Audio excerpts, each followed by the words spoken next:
അവിടെ നാം ഇങ്ങനെ വായിക്കുന്നു, അന്യോന്യം സ്നേഹിപ്പീൻ എന്നൊരു പുതിയ കൽപ്പന ഞാൻ നിങ്ങൾക്ക് നൽകുന്നു. ഞാൻ നിങ്ങളെ സ്നേഹിച്ച പ്രകാരം തന്നെ നിങ്ങളും അന്യോന്യം സ്നേഹിക്കണം.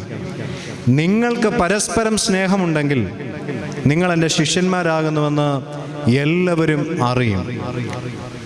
അത്രയും പറഞ്ഞിട്ട് യേശുക്രിസ്തു തൻ്റെ പ്രധാനപ്പെട്ട കൽപ്പന അവിടെ അവസാനിപ്പിക്കുക.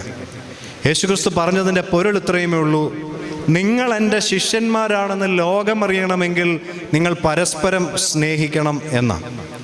അപ്പോൾ ഈ ലോകത്തിൽ യേശുക്രിസ്തുവിനെ സുവിശേഷിക്കുവാൻ എനിക്കും നിങ്ങൾക്കുമുള്ള ഉത്തരവാദിത്വത്തെപ്പറ്റി കർത്താവ് ഇവിടെ പറഞ്ഞു തരുന്നു. നമുക്കെങ്ങനെയാണ് യേശുക്രിസ്തുവിനെ സുവിശേഷിക്കാൻ കഴിയുക എന്ന് കർത്താവ് അതിനൊരു വഴി കൂടി കാണിച്ചു തരുന്നു. നമ്മൾ പരസ്പരം സ്നേഹിക്കുക എന്നുള്ളതാണ്. തീർച്ചയായിട്ടും പരസ്പരം സ്നേഹിക്കണം